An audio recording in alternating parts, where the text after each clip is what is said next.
Bonjour à tous et à toutes et merci beaucoup d'être là ce matin.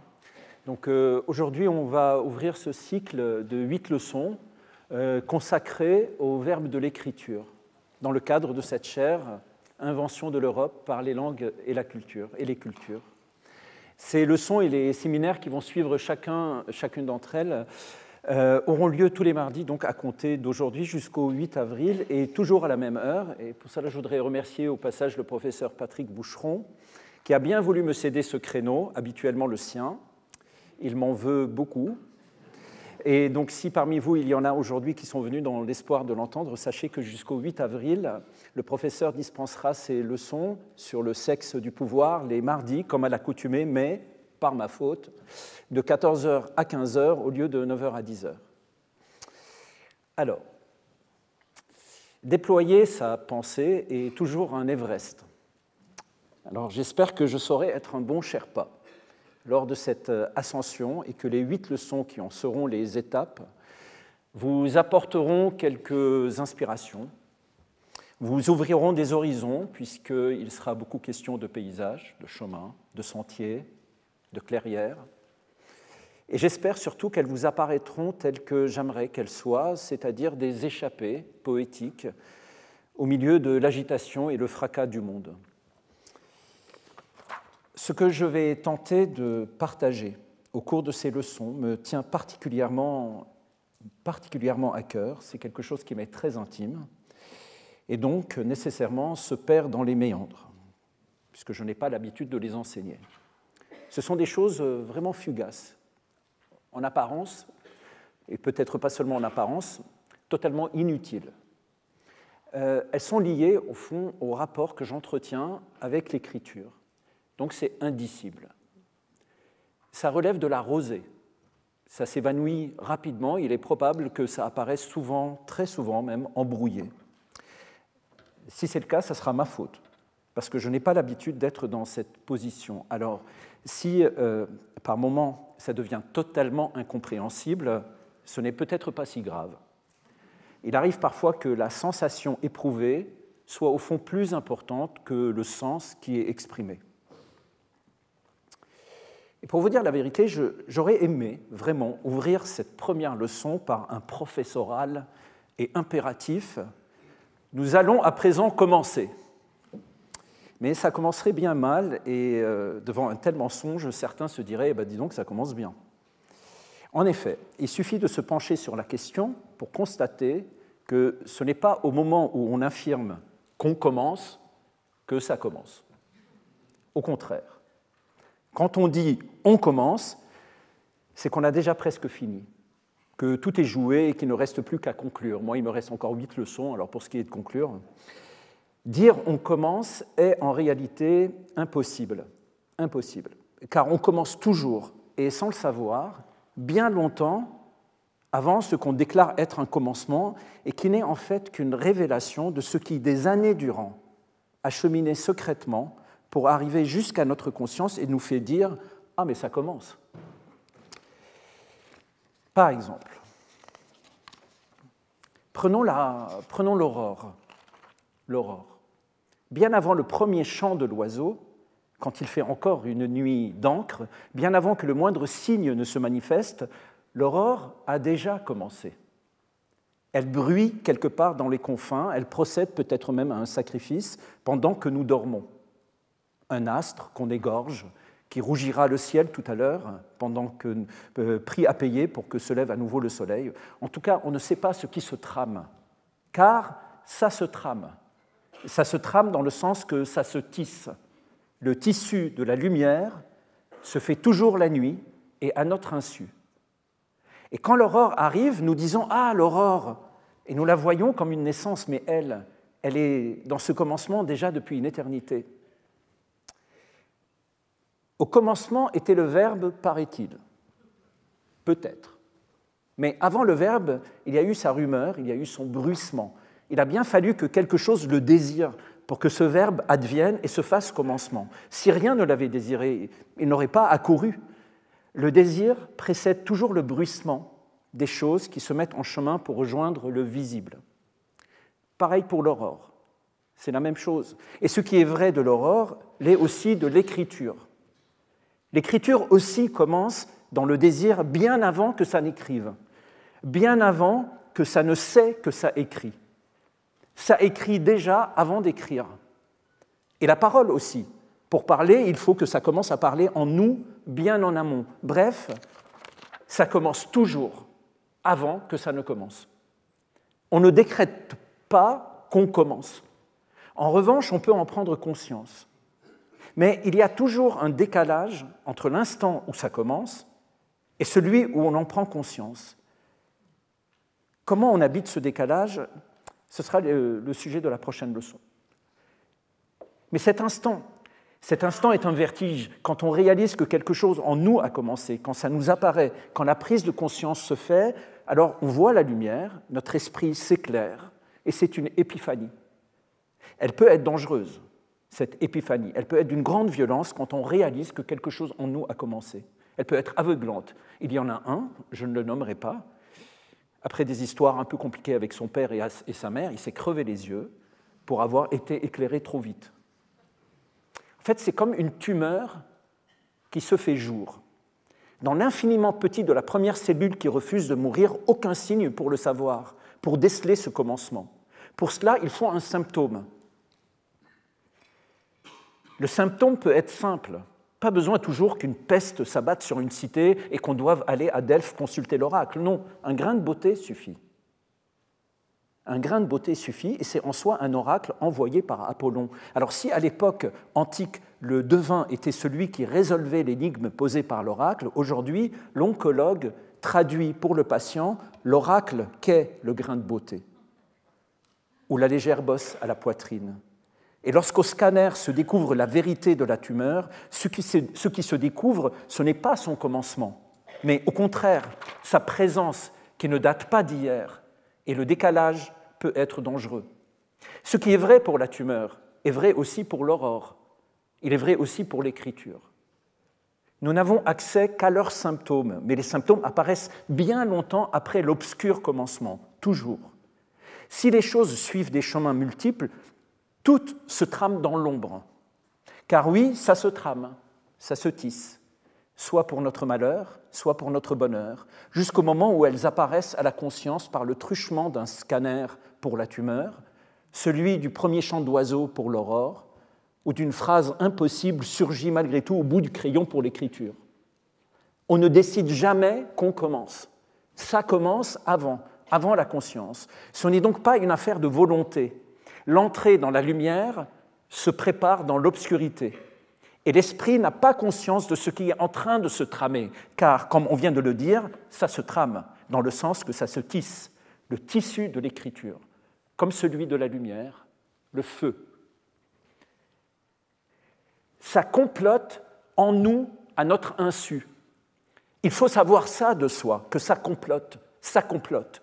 Il faut aimer ça en soi, que ça complote. Alors si, pour une raison ou une autre, on tient que je prononce le verbe « commencer », si on insiste, si on veut absolument que pour cette première leçon, que je conjugue ce verbe, alors je l'utiliserai pour dire « nous allons commencer par faire confiance ». Décrétons-le, on commence par faire confiance en ce qui se trame, en ce qui se tisse, car ça se trame, ça se tisse. Ce n'est pas de l'haltérophilie où il faut lever musculairement une charge impossible. Je vais, par ma volonté seule, inventer une histoire. Là, ça commencerait très mal. Au contraire, il faut laisser faire, que ça se tisse, que ça se trame et faire confiance en l'écriture comme on fait confiance en l'aurore. Le jour se lèvera, l'écriture arrivera, elle surviendra, à n'en pas douter. Il y aura sacrifice, mais l'écriture arrivera, elle arrivera toujours, elle arrive toujours. Lui offrir donc toute notre confiance.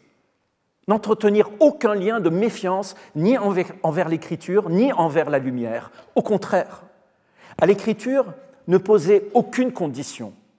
À ne rien exiger, on obtient tout d'elle. C'est une acharnée, une bosseuse, et si on l'aime, si on ne l'écrase pas sous aucune velléité ou injonction, elle se donne avec le désir presque enfantin de vouloir nous surprendre. On s'assoit, on est là, on gribouille, et tout à coup, une phrase, et on se demande, mais attends, mais d'où ça sort ?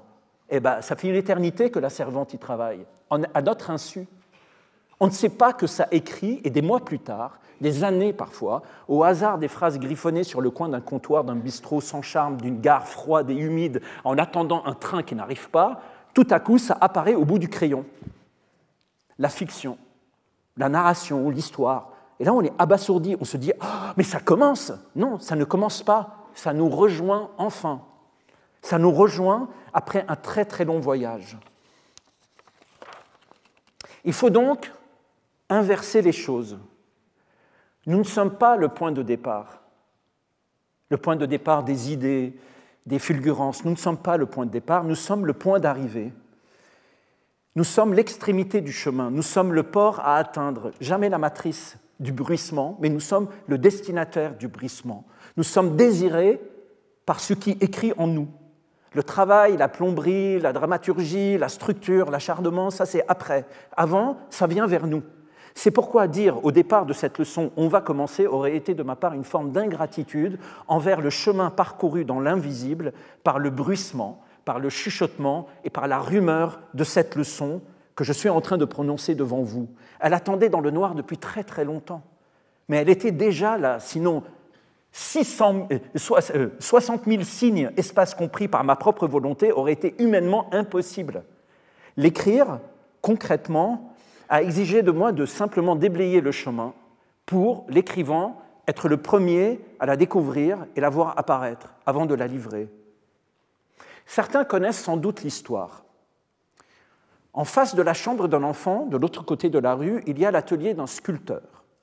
Un matin, l'enfant voit un camion livrer au sculpteur un monstrueux bloc de marbre.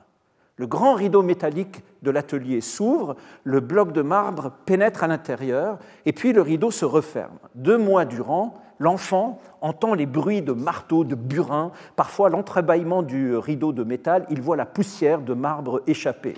Il entend le cognement, il entend l'acharnement, parfois il voit le sculpteur sortir complètement enduit de poussière blanche, fumer une cigarette avant d'y retourner, et puis un matin, ça se termine. Le camion revient, le rideau métallique s'ouvre, l'enfant écarte les rideaux de sa fenêtre, et là, sous ses yeux médusés, il voit un immense cheval de marbre. Bouleversé, l'enfant se précipite hors de chez lui, il court vers le sculpteur et lui demande « Mais comment vous avez fait pour voir qu'il y avait un cheval enfermé dans ce bloc de marbre ?» Et l'enfant a raison. Le sculpteur ne décrète pas qu'il sculptera un cheval. Le sculpteur voit le cheval. Et le cheval était là avant le sculpteur, bien longtemps avant. Le cheval était là au moment même où la montagne d'où le bloc de marbre fut extrait a été formée par les mouvements tectoniques de la Terre. Le cheval était là. Bien avant l'apparition de la vie sur Terre, le cheval était là. Bien avant même le surgissement d'un cheval dans l'histoire de l'évolution, eh bien, le cheval était là. Il était déjà là quand rien dans l'univers ne pouvait même encore imaginer ce que pouvait être un cheval. Eh bien, le cheval était déjà là. C'est ce que le sculpteur libère, c'est ce que le peintre peint, c'est ce que l'écrivain écrit. C'est ce que le compositeur compose, c'est déjà là. Il faut le délivrer et de façon acharnée, développer la vision qui voit à travers la pierre, laisser l'écriture voir à travers nous. De ce travail, on en reparlera à l'occasion des leçons suivantes. En attendant, reparler encore de cela, de la rumeur, du bruissement, l'aurore et la confiance que cela est chemin. Cela arrive à nous, car nous sommes le pont entre l'invisible et le visible. Quelque chose est là, dans notre noir, qui va vers son épiphanie. Cela est avant d'être, et si en effet au commencement était le Verbe, et qu'avant le Verbe il y avait sa rumeur, et que la rumeur n'est que le désir ardent du Verbe d'apparaître pour entrer dans la lumière, alors, de ce désir ardent, on fera précisément le portail pour entrer à l'intérieur de ce domaine que j'ai intitulé « Les verbes de l'écriture ». Poursuivons donc, à défaut de commencer. Voici une citation tirée du mode d'existence des objets techniques de Gilbert Simondon. À la page 185, Simondon écrit « Un tracteur, dans un garage, n'est qu'un objet technique.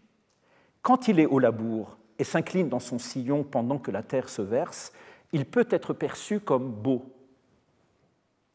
Tout objet technique, mobile ou fixe, peut avoir son épiphanie esthétique, dans la mesure où il prolonge le monde et s'insère en lui. » Fin de la citation. Alors, si c'est vrai d'un tracteur, cela est aussi vrai d'un verbe. Qu'est-ce qu'un verbe, si ce n'est le tracteur d'une phrase? Et d'entre les verbes, le verbe « être ». Le verbe « être » est en effet un tracteur dans le champ lexical de l'écriture. Il laboure la terre et permet de semer pour que ça pousse, pour que ça soit. Grâce à ce verbe, eh bien, les choses sont. Oui, mais selon Héraclite d'Éphèse, 500 ans avant notre ère, nature aime se cacher. Nature aime se cacher. En d'autres termes, ce qui va vers la lumière aime l'ombre. Le verbe « aimer » est important. Héraclite n'a pas dit « nature doit se cacher » ou « nature veut se cacher ». Non, il a bien dit « aime se cacher ». Nature donc aime jouer, cache-cache. Loup, y es-tu? Je mets mon pantalon. Loup, y es-tu? J'arrive. Eh bien, c'est la même chose. Écriture, y es-tu? Je mets mon pantalon. En attendant, elle est se promener dans le bois pendant que l'écriture n'y est pas. Elle aime se cacher. Être, croître vers la lumière, mais rester dans l'ombre. Lorsque le verbe « être » sort du garage du quotidien pour entrer dans le labour de la poésie et prolonge le monde, il fait sortir ce qui est dans l'invisible pour le faire apparaître dans le champ du visible, notre conscience. Il lui met sa culotte, il lui met ses chaussettes, sa chemise, son pantalon, ses bottes, et ça le fait arriver. J'arrive! Il le fait être, apparaissant à notre conscience. Alors on crie, effrayé comme l'enfant, à l'arrivée du loup. Alors ça y est, la comptine est terminée et l'enfance est passée. Cela peut enfin être, cela, c'est-à-dire l'histoire, c'est-à-dire le récit, l'idée, la narration, le personnage, l'idée d'un spectacle, le projet, ça y est, ça peut être. À présent, donc, c'est possible de commencer. Épiphanie du verbe « être », donc, pour aborder cette question du commencement, du pourquoi ça ne commence pas comme on croit que ça commence, du comment ça commence, et de qu'est-ce qui commence quand ça commence. Pour simplifier, pour les raisons citées plus haut, je prends la liberté de mettre de côté ce mot impossible de commencer pour lui préférer celui de bruissement, de rumeur, aurore, qui annonce l'écriture, mais qui ne l'est pas encore tout à fait. C'est un moment de naïveté que rien ne doit venir troubler. Il exige une délicatesse, une maîtrise de soi difficile pour nous autres occidentaux, et qui consiste, au royaume de Descartes, de retenir l'aigle de la raison pour laisser un peu plus longtemps gambader la proie. Retenir l'aigle dans la seule ambition est de se jeter sur l'intuition pour la décortiquer de ses serres. Oui, mais pourquoi ci, pourquoi ça, et qu'est-ce que ça signifie ceci et cela, et c'est quoi le sens, et c'est à quoi ça fait référence? Non, retenir, laisser courir, laisser agir en soi, ne pas chercher à comprendre ce qu'est cette intuition, mais entrer en elle, devenir l'intuition, la proie qui gambade. C'est comme arriver aux limites d'une clairière dont nul n'a encore jamais passé le seuil. Ne pas chercher à comprendre ce qui a contribué à son apparition. Elle est là, ça suffit. Cela est. Cela est. Un chant d'oiseau nous invite à y entrer. On s'approche, mais l'entrée ne se donne pas tout de suite. On approche de la feuille de papier, on tourne autour, comme l'astrophysicien tourne autour du Big Bang, cette première clairière, là-bas, matrice du grand commencement, mais qui n'est peut-être, elle aussi, rien d'autre que l'extrémité d'une rumeur qui l'a précédée. Il y a quelque chose de si brûlant, de si joyeusement brûlant, de nous savoir travailler par la rumeur qui approche sans qu'on le sache. Avant que l'épiphanie de sa présence ait lieu, avant que nous la conscientisions, doit s'opérer en nous un tel tissage d'imperceptibles sensations, de pensées, de mémoires, de souvenirs, de rencontres, de lectures hasardeuses, de dépression, de bonheur, d'ennui, d'événements terribles, d'événements heureux. L'infinité des combinaisons de tout cela crée le bruissement, il crée la rumeur. En ce sens, nous ne sommes ni innocents, ni vierges. Un neutrino est une particule élémentaire du modèle standard de la physique des particules. Je recommence. Un neutrino est une particule élémentaire du modèle standard de la physique des particules. Alors, il est intéressant de savoir qu'à chaque seconde qui passe, 60 milliards de neutrinos par centimètre carré partent du cœur du Soleil pour 8 minutes et 2 secondes plus tard nous traverser. Alors, regardez votre main, mesurez 1 cm par 1 cm, comptez une seconde. Eh bien, 60 milliards de neutrinos viennent de passer à travers ce centimètre carré, là. Comme le dit l'astrophysicien Michel Cassé, et en compagnie d'Étienne Parizeau, lui-même spécialiste du rayonnement cosmique, et ils le répéteront tout à l'heure lors du séminaire qui suivra, nous sommes visités déjà dans les ventres de nos mères, et la virginité est donc du domaine des apparences. Qui se doute, là, qui se doute de cette pluie vertigineuse? Qui ressent quelque chose? Qui dit à chaque seconde « Ah, mais tous ces neutrinos qui me traversent !» Ainsi en est-il de ce bruit, de ce qui bruit à notre insu. C'est une pluie sidérale. Nous ne sommes pas innocents. Et c'est de cela dont il est question aujourd'hui, de cette rumeur qui est avant le temps de l'écriture. Or, pour parvenir à évoquer sa physique-chimie, il nous faut nous éloigner un peu d'un langage pour essayer d'entrer dans un autre langage. Nous éloigner d'une pensée qui repose sur la causalité pour nous rapprocher d'une rêverie qui fonctionne plutôt par miroitement, faisant se refléter les uns dans les autres des idées et des phénomènes qui, à première vue, n'ont strictement rien à voir les uns avec les autres. Car c'est du hasard des collisions entre ce qui est différent et éloigné que se fait le maillage atomique au commencement de l'écriture. Ce qui ne doit pas se rencontrer se rencontre. Ce qui ne doit pas s'aimer s'aime. Ce qui ne doit pas faire l'amour fait l'amour. Écrire est en soi toujours une subversion. Mais bon, on ne passe pas d'un langage à un autre en criant ciseaux. Il y a une expression québécoise pour dire qu'il ne suffit pas de décréter une chose pour qu'elle advienne. Ce n'est pas parce qu'on hurle ciseaux que le fil du ressentiment est coupé. Et si on veut s'éloigner des chemins balisés, on a tout intérêt d'avoir sur soi une carte du territoire dans lequel on est sur le point de nous égarer. Parce qu'on le sait, changer de langage, entrer dans un autre langage, c'est comme entrer dans un territoire, et il se viendra un moment où le sentier se perdra et se confondra avec la végétation. Alors de broussaille en broussaille, montant, descendant, on croira toujours retrouver le sentier pour le perdre à nouveau. C'est d'ailleurs cette impression qui nous égare toujours, la certitude que nous ne sommes pas véritablement perdus et au lieu de faire marche arrière, on continue avec la conviction que non, le sentier est tout près, il est juste là, en haut de cette butte, derrière ce monticule, là, j'ai cru le voir entre ces fourrés. Et ce n'est que lorsqu'il est trop tard, au bout de à peu près quelques heures, à tricoter sur le dénivelé d'un paysage, que l'on finit par devoir avouer, sans une certaine honte, qu'on ne sait plus où on est et qu'on est déboussolé, égaré, sans aucun réseau, on ne capte rien, nulle barrette au cadran de son portable, si ce n'est un ironique signe de satellite qui semble nous dire « Alors, Christophe Colomb, tu as découvert l'Amérique ? Ça t'apprendra à te prendre pour un découvreur quand tu n'es qu'un lamentable amateur égaré au milieu de nulle part, à l'image de ta vie, à l'image de ta pensée, à l'image de ton rapport au monde. Suicide-toi !» Bon, alors il faut se calmer et se rappeler que s'il est vrai qu'on est perdu, tout ne l'est pas complètement puisqu'on a une carte. Alors humblement, on la déploie, cherchant d'abord à l'orienter, c'est-à-dire à lui trouver son orient, sortir de l'Occident. Étymologiquement, donc, trouver là où la lumière luit, l'Orient.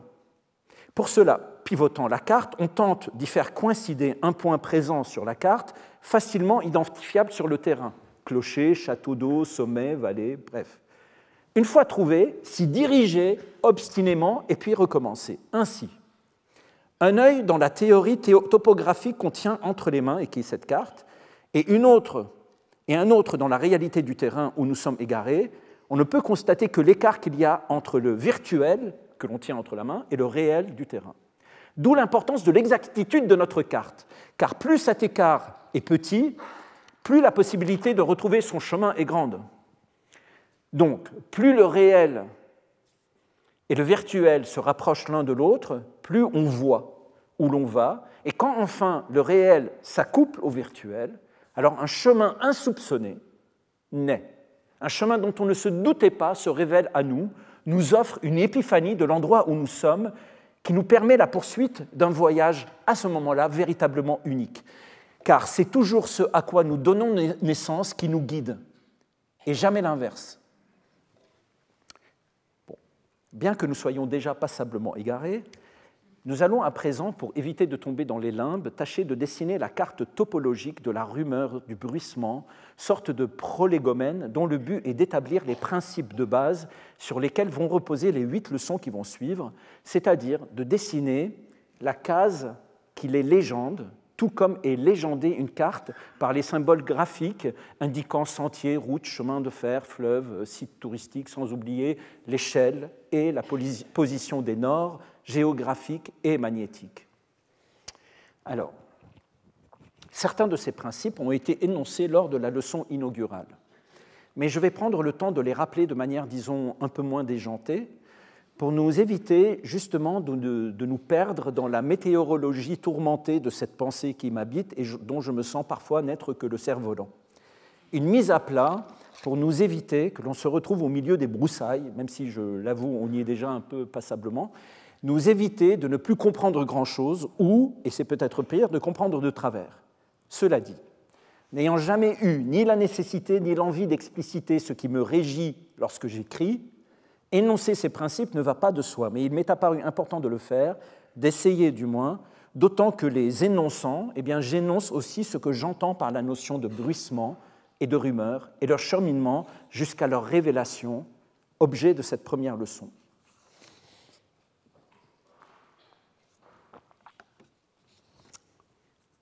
Premier principe. Ces leçons ne sont pas un atelier d'écriture. Il ne s'agit pas ici, pour moi, d'enseigner l'écriture. Au contraire, il s'agit d'approfondir cette loi ancienne qui veut qu'il existe des choses qui ne s'enseignent pas. Non seulement qui ne s'enseignent pas, mais qui nous enjoignent de déployer les dispositifs les plus sophistiqués pour abattre toute tentative qui chercherait à les mettre en lumière, elles qui ne peuvent exister que dans l'obscurité. Accepter comme une prémisse que non seulement certaines choses ont pour vocation de demeurer cachées, mais que aussi, dès lors qu'on tente de mettre une méthodologie qui chercherait à les manufacturer pour tirer avantage d'elles, le langage aussitôt s'effondre comme un pont au-dessus d'un ravin. Cependant, si on ne peut pas les enseigner, on peut rêver aux raisons qui les rendent intransmissibles. Et cette rêverie pourrait s'avérer au fond beaucoup plus riche et joyeuse que s'il fallait enseigner l'acte de la création. Ainsi, dans la case allégeante de cette carte qui se dessine, nous allons poser 2 symboles pour indiquer 2 axiomes liés à cette notion d'intransmissibilité. Premièrement, l'expérience, c'est-à-dire le savoir-faire, est contraire à la création, qui par définition consiste à faire surgir ce qui n'existait pas, apparaître ce qui ne relève pas du domaine de l'expérience. Créer à partir de l'expérience, ce n'est pas créer, c'est répéter, c'est refaire, c'est faire ce que l'on sait. Créer, c'est faire pour la première fois, à défaut de quoi on tombe dans la dictature de soi-même, on fabrique, petite et moyenne entreprise, on appelle cela le savoir-faire. Idéalement, il faudrait une amnésie qui se souvient, pour demeurer à la fois dans l'ombre permanente tout en étant conscient. Une obscurité qui est tout le contraire de l'obscurantisme. L'obscurité dit « je sais, mais je ne sais pas comment ». L'obscurantisme dit « je ne veux pas que tu saches ». Deuxième axiome, créer, ce n'est pas communiquer. Au contraire, la communication tue la création. La communication a pour vocation d'éclairer, de nommer, de mettre le soleil à midi, d'écarter l'ombre, la réduire. Or, plus on éclaire, moins on rêve. Plus on communique, moins on crée. Il y a toujours un sacrifice, un choix. La communication dit « je veux que tu saches comme je veux que tu saches ». La création dit « tu es un héros, n'écoute personne, fais comme tu veux ». Et plus le chemin que tu as envie de suivre semble impraticable aux yeux des autres, plus il y a de chances que tu sois sur le tien. À ceux qui te disent, avec raison, tu vois bien que c'est une impasse, que ce n'est pas possible de s'engager là, tu répondras que précisément, c'est ce que l'écriture exige de toi. Contrairement à ce que la raison nous enjoint, en termes d'écriture, nous sommes tenus à l'impossible. Deuxième principe.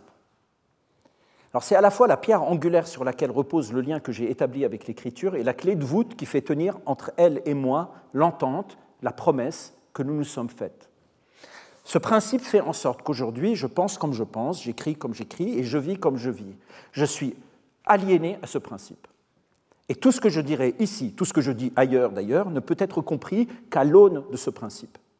On peut le contredire, on peut chercher à le défaire, on peut être en désaccord avec les lois qui le régissent et le trouver stupide. Il faudra pourtant le prendre pour ce qu'il est.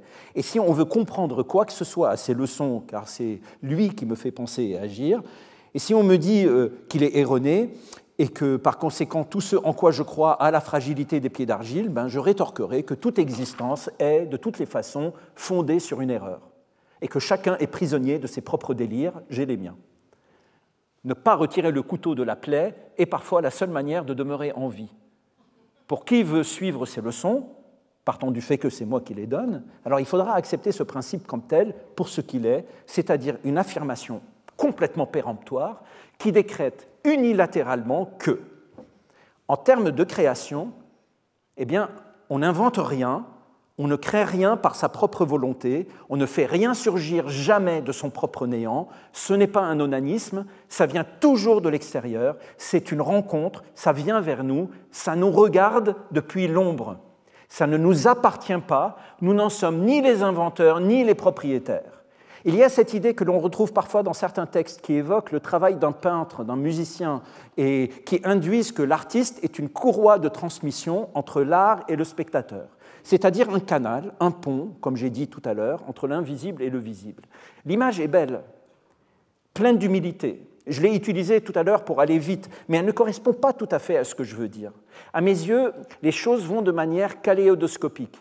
Elles miroitent, et dans ce miroitement, quelque chose nous échappe toujours. On ne sait plus ce qui est un reflet de ce qui est le réel. Et cet égarement est une entité en soi. Quelque chose dans l'ombre, tapis dans l'ombre, nous regarde. Ce qui bruit nous regarde. Cette ombre où le bruissement est tapis se trouve dans une réalité à part, un espace qui n'est pas accessible matériellement. Je veux dire par là qu'on ne peut pas s'y rendre avec notre corps. Pourtant, ça nous regarde. On le sent, comme il nous arrive parfois dans un café, dans le métro, dans la rue, de sentir un regard insistant qui nous fait nous retourner. Eh bien, c'est la même chose. Quelque chose nous regarde. Nous regarde comme l'on dit « ça me regarde »,« ça ne te regarde pas »,« ça me regarde »,« ce ne sont pas tes affaires »,« ça me regarde ». Et parce que je n'arrive pas à définir ce ça qui me regarde, alors forcément, ça me hante. Mais qu'est-ce qui me regarde ? Je n'arrête pas d'y penser. Qu'est-ce qui me regarde ? Cet espace d'où je suis regardé, il est à la fois en moi et hors de moi. Il est un interstice entre mes perceptions, mes pensées, mes fantasmes, mes rêveries, mes dérives, mes réveils, mon sommeil et les mystères de mes insomnies, et d'où parfois surgit un messager, appelons-le comme on veut, inspiration, ange, muse, qu'importe, mais qui surgit sans qu'on sache exactement pourquoi à ce moment-là, et se présente à nous sous la forme d'une situation narrative. C'est un fragment, il nous tombe dessus. Il rentre chez lui et trouve sa compagne violemment assassinée. Voilà, météorite qui s'abat sans crier gare, c'est un ange, une visitation, une situation narrative, pour nous annoncer qu'on porte depuis longtemps, depuis très longtemps, un monde dont on ne se doutait pas, que nous avons été en quelque sorte fécondés, à notre insu, par une ombre. Nous sommes enceintes d'une histoire. On n'invente jamais ce qui va donner un sens à notre vie, on n'invente jamais.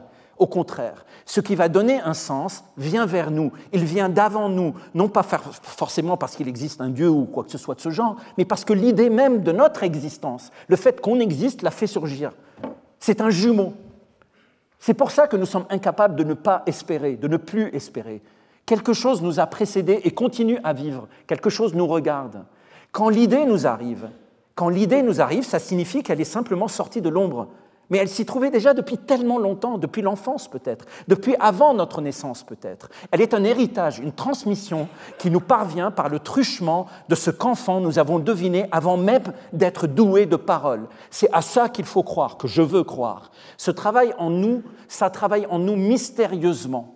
Et ça arrive à notre conscience comme un ange qui surgit au milieu de la chambre. Alors bon, cette idée où un ange apparaît dans la chambre d'une vierge pour lui annoncer qu'elle porte en elle un Dieu, évidemment, ça rappelle vaguement un truc. Mais on peut aussi, au lieu du mot Dieu, on peut dire le mot histoire. Un ange apparaît dans la chambre d'une vierge pour lui annoncer qu'elle porte en elle une histoire, un récit, un spectacle, une musique. Déjà, c'est un peu différent. L'essentiel donc de ce principe est que l'histoire, la fiction que l'on va écrire, nous précède. On ne l'invente pas. elle est déjà là, on la rencontre, mais sans l'annonce qui nous l'amène à la conscience, on ne peut pas la faire naître. Dans la 7e leçon, je reviendrai sur cette idée de naissance et on verra le retournement extraordinaire qui s'opère entre ce que nous portons et comment, à mesure qu'avance la création, on devient porté par ce que nous portions. Et qu'au jour de la naissance, c'est davantage nous qui naissons de ce que nous avons porté plutôt que le contraire. On ne met pas au monde un spectacle au jour de la première. C'est lui qui nous met au monde, c'est lui qui nous accouche. La mère porte l'enfant jusqu'à son terme, mais quand naît l'enfant, naît aussi la mère qu'elle devient. Ce principe affirme donc que nous n'inventons pas ce que nous portons, mais que, au contraire, ce qu'on n'a pas inventé, eh bien, s'invente en nous justement parce qu'on n'a pas conscience de sa présence. 3e principe. Celui-ci découle du précédent. Il en est la conséquence logique. Il en est aussi, d'une certaine manière, l'éthique. Si l'on part du principe qu'on n'invente rien à partir de son propre néant et que quelque chose extérieur à nous nous visite, on peut donc dire que nous n'en sommes pas propriétaires. Ça ne nous appartient pas, ce n'est pas à nous. Affirmer le contraire est un choix tout à fait envisageable. Mais ce choix a pour conséquence de s'engager dans un autre sentier, d'aller donc vers d'autres paysages. C'est emprunter une autre carte et avoir une case à légende différente. Être propriétaire, ce n'est pas la même chose qu'être locataire. Et le langage dont use un propriétaire n'est pas celui dont use un locataire. Or, on le sait, le langage sculpte l'esprit. Notre manière de parler, la langue avec laquelle nous écrivons, qu'elle soit maternelle ou non, nous cortique, nous façonne. Dire donc régulièrement, et sans même plus y penser, mon écriture, mes personnages, mon œuvre, mes romans, ne sculpte pas l'esprit de la même façon que si l'on dit la manière avec laquelle j'écris, les personnages que j'essaye de comprendre, les romans sur lesquels je travaille, etc., etc. Ce n'est pas la même chose de dire mon spectacle que de dire le spectacle sur lequel je travaille. Ça peut vraiment paraître ridicule, mais à force, grain par grain, jour après jour, à force de dire elle au lieu de ma, eh bien, on se dissocie petit à petit de l'écriture. Il y a elle et il y a moi. Quand je dis mon écriture, il n'y a que moi.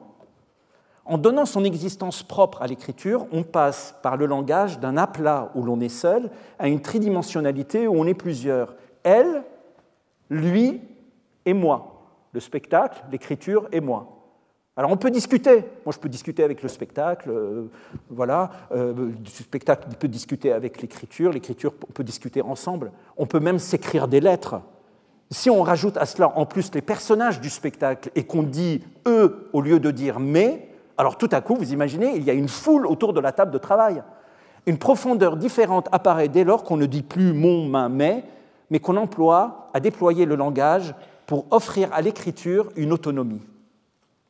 Bien sûr, dans la vie de tous les jours, on dit « mon ami »,« ma compagne »,« mon compagnon »,« mon enfant », mais l'ami, la compagne, le compagnon, l'enfant, à moins que nous soyons schizophrènes, sont des individus qui existent dans la même réalité physique que la nôtre et dont on voit le corps. Et je n'ai pas besoin d'aller très loin, sauf à être dévoré par le besoin d'écraser les autres, pour me souvenir que si je dis « mon fils », cela ne signifie pas qu'il est ma propriété. Partageant le même univers, la physicalité, la réalité nous protège. Et nous avons les uns par rapport aux autres une autonomie propre qui va de soi et qui est aisément perceptible. Contrevenir à l'intégrité du corps de l'autre crée des cataclysmes effroyables, condamnables avec la plus grande sévérité. Mais ce qui vient de l'imaginaire, ce qui sort de l'invisible, qui n'a pas de corps, celui-là, il n'a aucun moyen de défense contre nous, aucune possibilité de nous opposer en refus, le consentement. On en fait notre propriété comme ça nous chante. Et il n'a pas un mot à dire, on devient Dieu. La manière de le protéger passe par le langage. En ce sens, se départir des prénoms personnels, mon, ma, mais, dissocier ces petits mots de ces figures évanescentes nous force à ne plus voir les personnages comme choses, parler d'eux à la troisième personne comme des gens qui existent mais qui ne sont pas présents, offre la possibilité de les décloisonner et d'engager avec eux une histoire, une relation, un compagnonnage qui ne s'arrête pas une fois l'œuvre terminée, mais se poursuit exactement comme se poursuit une histoire d'amour avec un visage dont la beauté nous a à tout jamais chavirés. Alors, pour parler du troisième principe, j'aimerais passer par un détour. Long détour. Labyrinthe est un mot à multiples consonances. labyrinthe renvoie à la honte, puisque c'est la honte qui a perverti son invention. Pasiphae, la lumineuse, revenue de son attirance pour l'animal sous la forme de laquelle Zeus avait enlevé Europe, mère de Minos, époux de cette même Pasiphae, elle mit au monde donc, Pasiphae, Astérion, mi-homme, mi-taureau, plus connu sous le nom de Minotaure. La civilisation minoenne, d'après les récits qui nous sont parvenus, ne semble pas avoir été choquée outre mesure par le surgissement de cet être mutant. La question consistait davantage à savoir comment cadrer cette créature plutôt que d'épiloguer sur les pulsions et les déviances responsables de son existence. C'était un caprice de la reine, dont était né un enfant étrange, porteur des douleurs du passé, symbole d'une époque révolue. Alors pourquoi douleur et quelle époque? Bien parce que l'enlèvement d'Europe signe un basculement important dans l'histoire du monde. Dans sa légende, l'enlèvement d'Europe est donné de cette manière.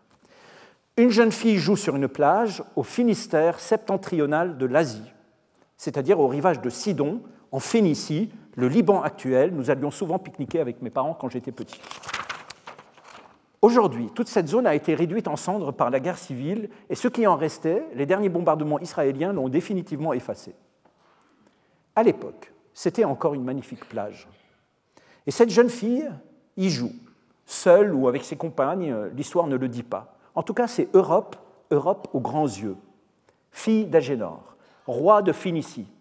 Et soudain, voici qu'elle aperçoit un grand taureau blanc sortir de la mer. C'est Zeus, déguisé en animal, attiré par la beauté de la jeune fille. Europe ne le reconnaît pas. Troublée, elle le laisse venir vers elle. Il est magique. Hypnotisée par sa puissance, Europe s'approche de la crinière du taureau et l'enfourche. L'érotisme de l'événement provoque un tel choc chez le dieu que celui-ci se rue vers la mer, fend les flots et, poussé par Éole, déesse du vent, Zeus s'éloigne, emportant à tout jamais Europe loin de sa terre natale. C'est l'enlèvement d'Europe, l'asiatique, entraîné vers cette terre d'en face à laquelle elle finira par donner son nom, Europe. Ainsi fut raconté le mythe. Mais derrière chaque mythe, il y a l'histoire des hommes.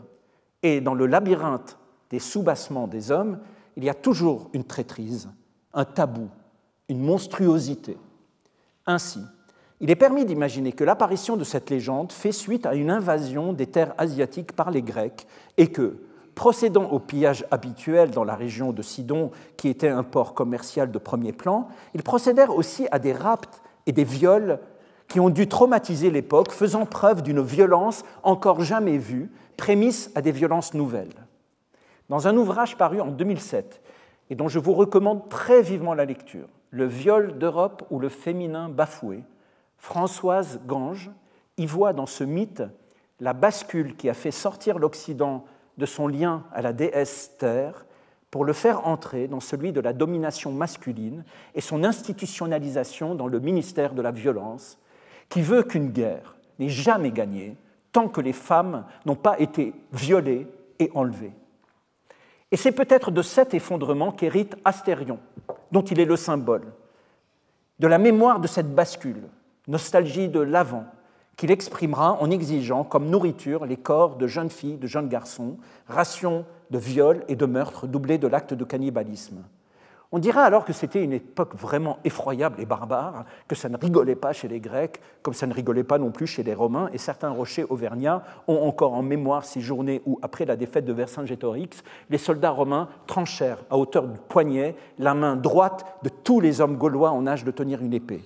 Terrible barbarie, mais un regard à peine attentif suffira pour nous montrer qu'en termes de barbarie, Sabra et Shatila, le Rwanda, Butcha, le 7 octobre, pour ne citer que ces horreurs, nous permettent de tenir la dragée haute quant à la bestialité des barbaries d'autrefois. Bref, on connaît l'histoire. Dédale, l'architecte, s'ingénia à bâtir une prison vertigineuse pour y tenir captif le Minotaure, le labyrinthe. Que nous raconte ce labyrinthe? Il nous dit qu'il y a bien et bien un chemin pour y entrer et pour en sortir, mais que ce chemin est à ce point détourné, dévié, en une infinité de possibilités, sans carte nulle part, ni image vue de haut, avec des murs si épais qu'aucun réseau GPS ne peut espérer passer, qu'on est condamné à tourner indéfiniment en rond. Pas besoin de garde pour surveiller l'entrée. Le labyrinthe symbolise donc l'idée de secret. Contrairement au mystère, où il n'existe pas de réponse à la question, où aucun chemin n'existe, ni pour entrer ni pour sortir, le secret nous dit qu'il existe une réponse à la question, mais que cette réponse est cachée. Pourquoi le mal existe ? C'est un mystère, puisqu'il n'existe pas une réponse tenue cachée. Quelle est la composition du Coca-Cola ? C'est un secret. La recette existe, mais elle n'est pas donnée. Elle n'est pas indiquée, elle est cachée. Mais ce n'est pas parce qu'elle est cachée qu'elle n'existe pas, elle existe, mais quelque chose refuse de nous la donner.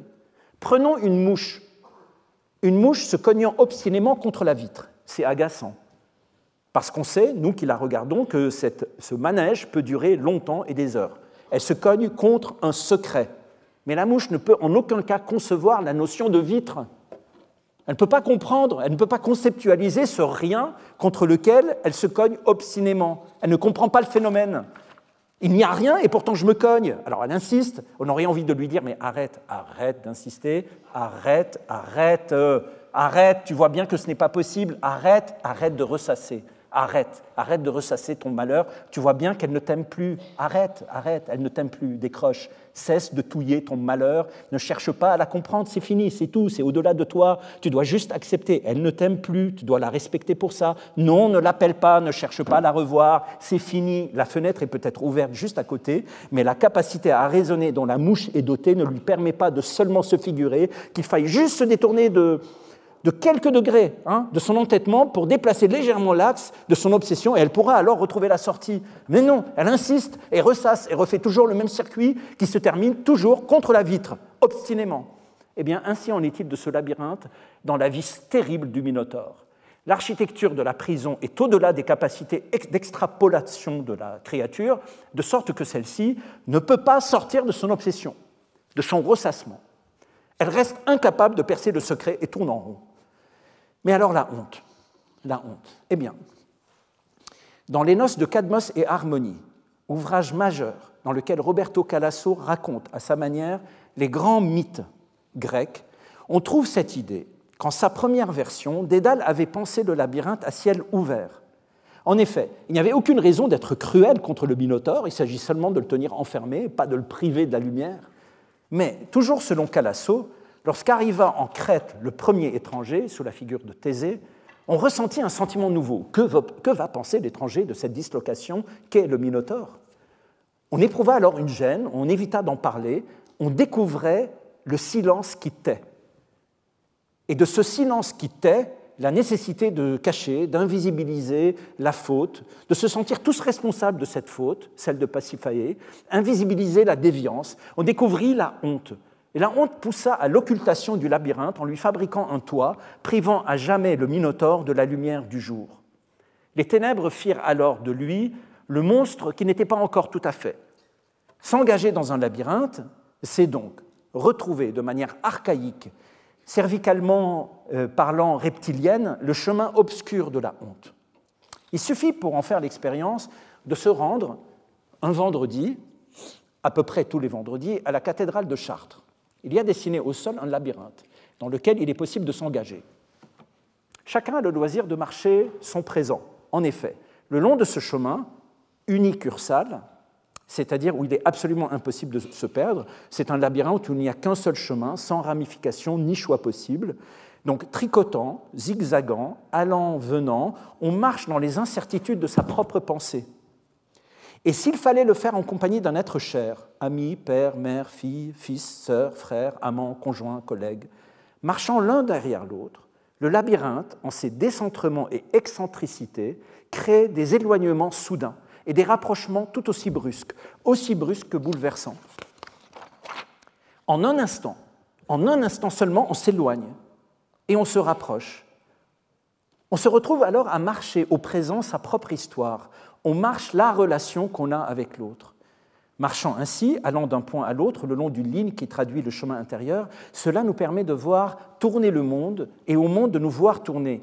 C'est comme se retrouver à la fois dans une vision héliocentriste et géocentriste en même temps.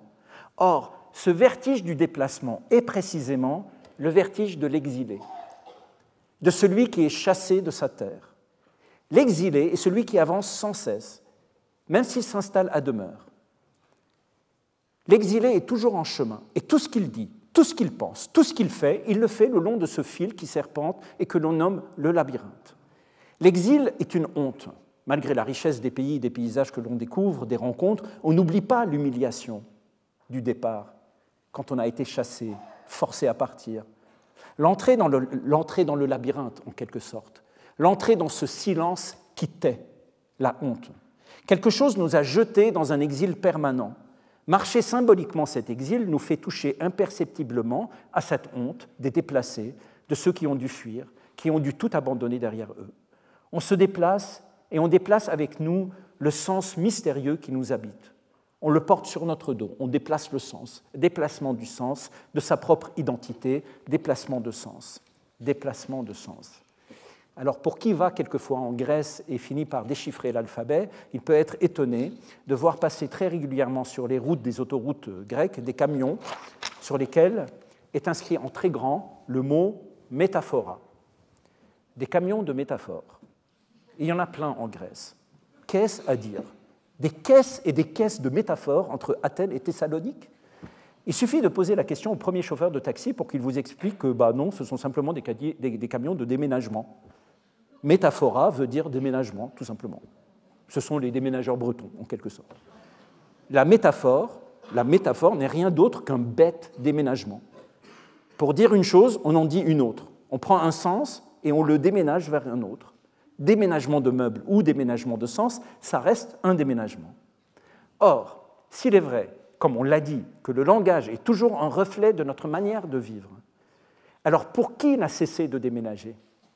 Pour cause de guerre, d'exil multiples, de perte de langue maternelle, et autres raisons allant du plus simple au plus complexe. Pour qui a fait de l'acte de déménager une récurrence de son déplacement, collectionnant les nationalités, collectionnant les passeports, collectionnant un nombre incalculable de clés d'appartements, additionnant feuille par feuille la honte et l'humiliation de ces départs incessants, il est normal que, au bout du compte, le déménagement finisse par entrer dans le système de sa propre langue et que, devant parler, il recourt lui-même à cette méthode, celle du déménagement, donc de la métaphore. Et, déménageant le sens d'un état à un autre, suivant un chemin tortueux, le langage, son langage, devenant labyrinthe, il devient aussi la surface de la honte qui sous-tend chaque instant de son existence. Parler, c'est de dire toujours la honte. Et que, ayant perdu l'usage de sa langue maternelle, il se voit dans l'incapacité, pour quoi que ce soit, de parler en ligne droite.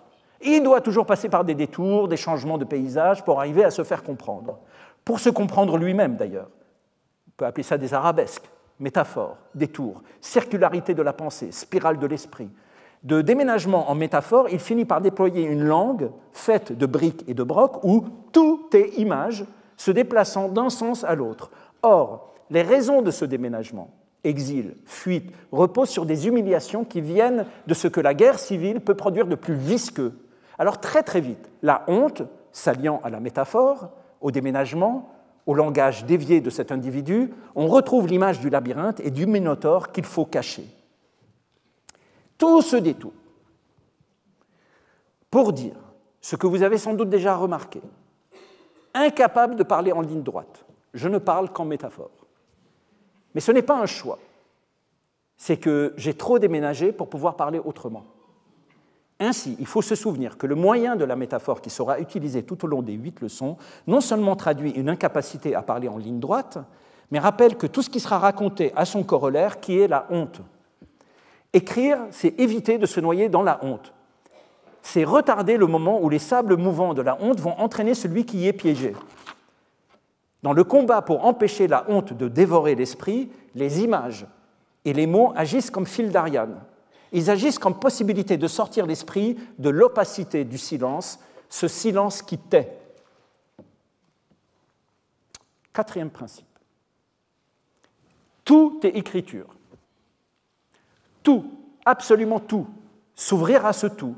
En ce sens, on pourrait, à juste titre, s'étonner de ce que les séminaires qui suivront, les leçons telles qu'elles sont annoncées, mis à part le dernier et d'une certaine manière le second, ne font pas appel à des artistes. La raison pour laquelle j'ai fait le choix d'inviter autant des astrophysiciens que des entomologistes, que des sociologues ou des historiens, ou encore des restaurateurs de peinture, c'est parce que précisément, je ne dois pas m'enfermer avec moi-même. L'écriture, telle que je l'aime, part du principe que l'unité est une addition des altérités, comme le blanc est l'addition de l'ensemble des couleurs.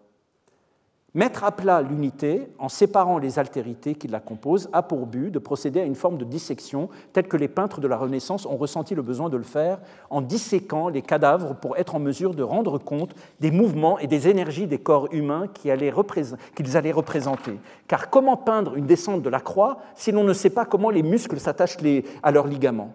Il s'agissait donc de procéder à la même chose ici et faire de sorte que l'ensemble de ces leçons prennent l'apparence d'une leçon d'anatomie où il sera question de disséquer, de séparer, d'analyser méthodiquement les différentes parties d'un corps organisé que sont les principes de l'écriture telle que je la pratique. J'insiste là-dessus, telle que je la pratique. C'est une démarche absolument personnelle. Un autre écrivain vit les choses d'une manière totalement différente et tout aussi personnelle. Et si je dis que, pour ce qui me concerne, tout est écriture, alors il s'agira de mettre à plat les divers éléments de ce tout, comprendre ce qui éveille la curiosité, ce qui éveille l'étonnement, la naïveté, la joie, bref, ce qui est nécessaire pour faire survenir la rencontre. Pour mieux raconter cela, suivant l'inclinaison du principe précédent qui veut que rien ne soit possible sans la métaphore, je vais user de l'une d'elles pour essayer de bien me faire comprendre lorsque je dis que tout est écriture.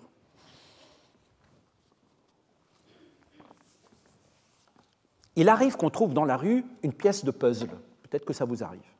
Tomber d'une poche, d'un sac, on se dit tiens, une pièce de puzzle. Comment savoir ? Comment savoir d'où ça vient ? Alors prenons une période théorique, l'année 2024. Supposons que le jeudi 1er février de cette année, à Naples, on trouve une pièce de puzzle dans une ruelle de cette ville. On la ramasse, on l'observe. La pièce est trop petite pour permettre de voir l'image à laquelle appartient ce petit morceau.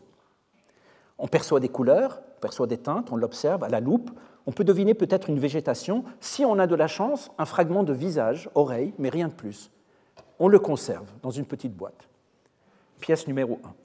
Quelques mois plus tard, disons le lundi 13 mai, à Stockholm, au détour d'un boulevard, sur le pas d'une maison, on trouve à nouveau une pièce de puzzle. Alors, dans la réalité et les statistiques du banal, dans lequel nous vivons au quotidien, il est évident que les deux pièces de puzzle n'appartiennent pas au même jeu et donc ne participent pas à la même image. Deux pièces différentes de deux puzzles différents. Bien.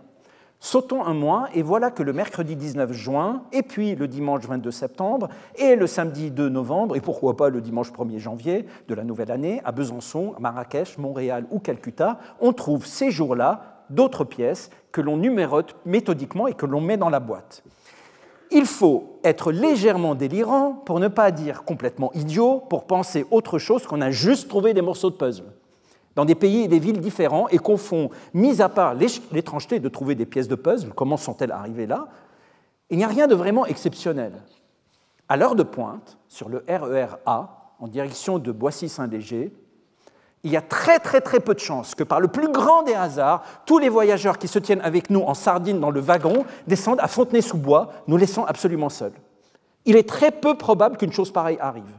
Mais il existe une probabilité qu'elle puisse arriver. Par le plus grand des hasards, on s'est retrouvé qu'avec des passagers qui vivent à Fontenay-sous-Bois. Eux-mêmes ne le savaient pas, tous sauf nous. Alors théoriquement, cette possibilité existe. Elle est improbable, mais elle existe. La découverte de la mécanique quantique nous a fait passer d'une physique newtonienne construite sur l'idée de certitude à celle d'incertitude. Et si tous les voyageurs du RER A en direction de Boissy-Saint-Léger peuvent, par le plus grand des hasards, descendre à Fontenay-sous-Bois, il est donc possible de penser, d'imaginer, de jouer, de rêver, de faire semblant, de croire, pourquoi pas, bref, de verser dans un réel autre qui stipule que tous ces morceaux trouvés aux quatre coins du monde, par le plus grand des hasards, appartiennent à la même image et que cette image précisément est celle qui montre l'indicible de la honte que nous portons en nous et qui attend d'être nommée, d'être dite. Dès lors, partant du principe que toutes les pièces de puzzle trouvées, qu'importe en quelle ville ou en quelle date, qu'importe leur forme et leur couleur, appartiennent à la même image, il ne nous reste plus qu'à les reconstituer en imbriquant les pièces les unes dans les autres. On arrivera alors à une image unique, abstraite sans doute, mais libérée d'un sens unique. On entre ainsi dans une relation aux choses où tout bruit, tout murmure, où la rumeur enfin devient perceptible, celle de la honte cachée qu'il faudra bien raconter pour en montrer la figure. Toutes les pièces de puzzle appartiennent à la même image, toutes, à une seule image. Tout ce qui est trouvé devient donc écriture. Tout est écriture, car tout ce qui est rencontré n'est qu'une illusion, une apparence, et que les choses cachées, sous-jacentes, sont reliées par l'esprit de celui qui rêve. Celui qui rêve n'a qu'à imbriquer ensemble toutes les sensations, perceptions, compréhensions, émotions, intellections qu'il rencontre comme autant de pièces appartenant à la même composition. Tout est écriture. Enfin, à présent, sans compter qu'on retrouve cette tendance dans les titres de 2 spectacles que j'ai écrits, mis en scène et dans lesquels j'ai joué, à savoir Inflammation du verbe vivre en 2015 et Racine carrée du verbe être en 2022, j'aimerais m'expliquer sur les raisons qui m'ont donné envie de penser les titres des leçons à partir d'un verbe à chaque fois différent. Cette fascination pour les verbes est facile à mesurer dès lors que l'on comprend la difficulté à laquelle on est confronté quand on doit apprendre à parler et écrire une langue dans laquelle on trouve la notion d'infinitif, quand cette notion est absente de notre langue maternelle, surtout lorsqu'on est enfant. C'est ce qui est advenu pour moi entre l'arabe et le français. Encore aujourd'hui, le mot infinitif est une abstraction. Je n'arrive pas à comprendre ce que ça signifie. Dans infinitif, j'entends encore, comme à l'époque où j'apprenais le français, enfant, j'entends infini, tout en sachant que ce n'est pas de ça dont il est question.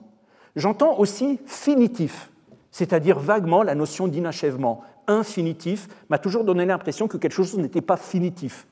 Mais qu'est-ce que ça veut dire, finitif ? En arabe, l'infinitif n'existe pas. Il est impossible de dire un verbe sans le conjuguer, c'est-à-dire qu'en arabe, l'action entre aussitôt en action.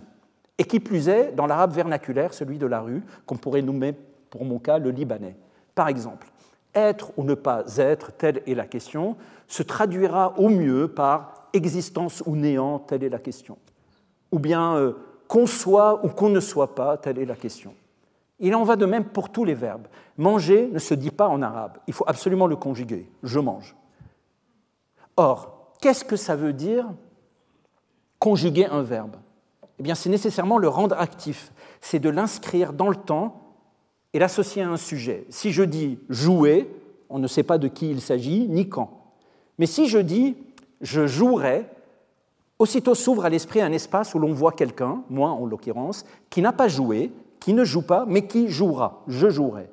Or, cette idée de conjugaison est une idée que l'on peut extrapoler pour la voir comme un lien qui existe entre l'infinitif d'une chose et sa mise en action. L'électricité conjugue le filament de l'ampoule, alors elle s'allume. Conjuguer, c'est passer de l'inerte au mouvement. Il m'arrive souvent de rappeler aux acteurs avec lesquels je travaille que le texte que je leur mets entre les mains est à l'infinitif et qu'ils ont le devoir donc de le conjuguer par leur énergie, leur esprit, leur âme, leur intelligence, leur vaillance, pour qu'il s'allume. La manière de conjuguer un texte de théâtre met en lien directement le texte avec l'âme, l'esprit de l'acteur. C'est ce qui fera que 2 comédiens disant le même texte avec le même rythme et la même diction feront ressentir de choses totalement différentes parce que c'est leur être qui conjugue le texte. Ce n'est pas qu'une technique. Et on a besoin de la profondeur, on a besoin du mystère de l'être pour que le texte s'éclaire. C'est paradoxal. Sans le mystère, rien n'est compréhensible.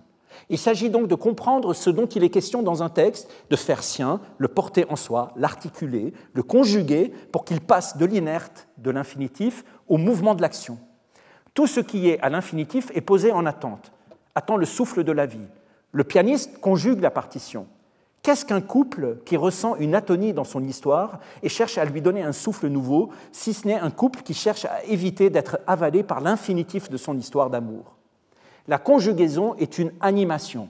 Si l'on se pose la question de l'infinitif que nous avons à conjuguer pour rendre actif un lien, que ce soit en amour, en amitié, que ce soit pour faire entendre un texte, pour redonner un élan nouveau à un travail, une relation nouvelle avec des collègues, ça signifie qu'on tient à ce qu'on veut conjuguer, sinon on le laisserait à l'infinitif. C'est important à nos yeux.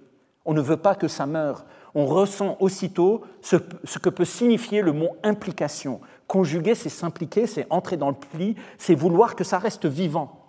Si l'infinitif est cet instant de pause, de décrochage, d'absence dans les transports en commun où l'on s'extrait du rapport à l'autre, d'autant plus que la rame de 17h25 du RER A en direction de Boissy-Saint-Léger, qui n'a pas la chance de voir tout le monde descendre par le plus grand des hasards à Fontenay-sous-Bois, veut qu'on soit à ce point serré qu'on est en mesure de scruter les amygdales de nos voisins, alors on peut en effet comprendre qu'on veuille décrocher. On peut alors voir nos journées, nos vies, comme un enchaînement entre conjugaisons de certains verbes et infinitifs d'autres verbes. Mais là où la question prend une mesure différente, pour ne pas dire vertigineuse, c'est lorsqu'on se pose la question « Et moi ?» Alors, de qui suis-je l'infinitif ou de quoi? Si le pianiste conjugue l'infinitif du piano, qui conjugue l'infinitif du pianiste? Qu'est-ce qui me conjugue, moi? Qu'est-ce qui m'habite au point de me mettre en mouvement?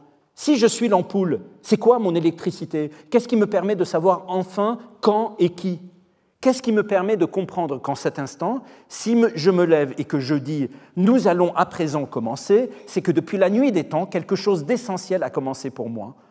Un bruissement, une rumeur, une aurore qui mettra des années avant d'arriver à ma conscience. Écrire, c'est avoir la conviction que nous sommes conjugués, sans arrêt, par quelque chose qui nous aime.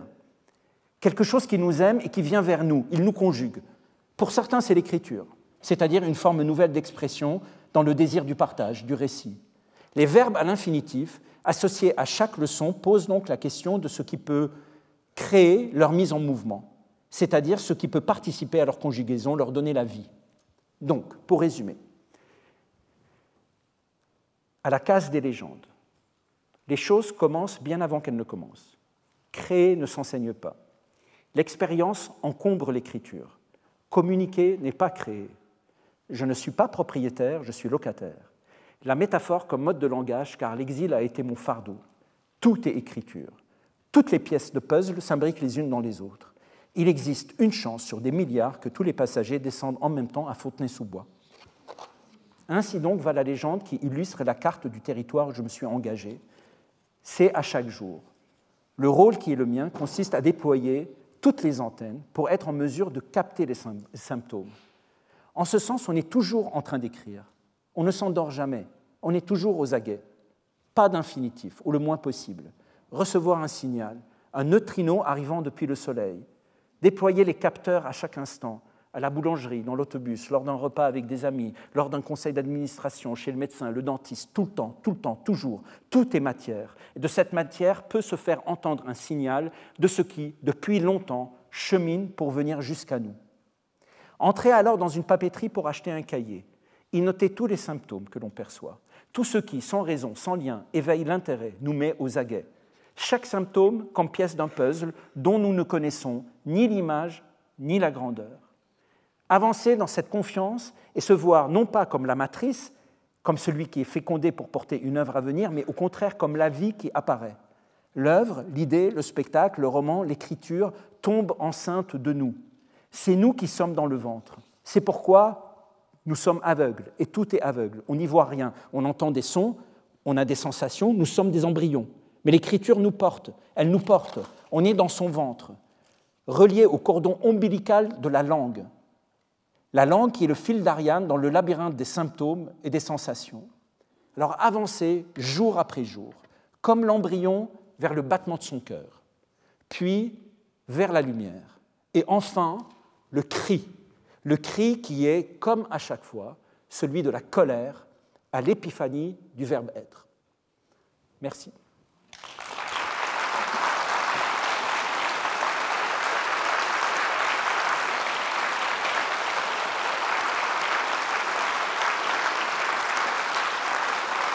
Alors,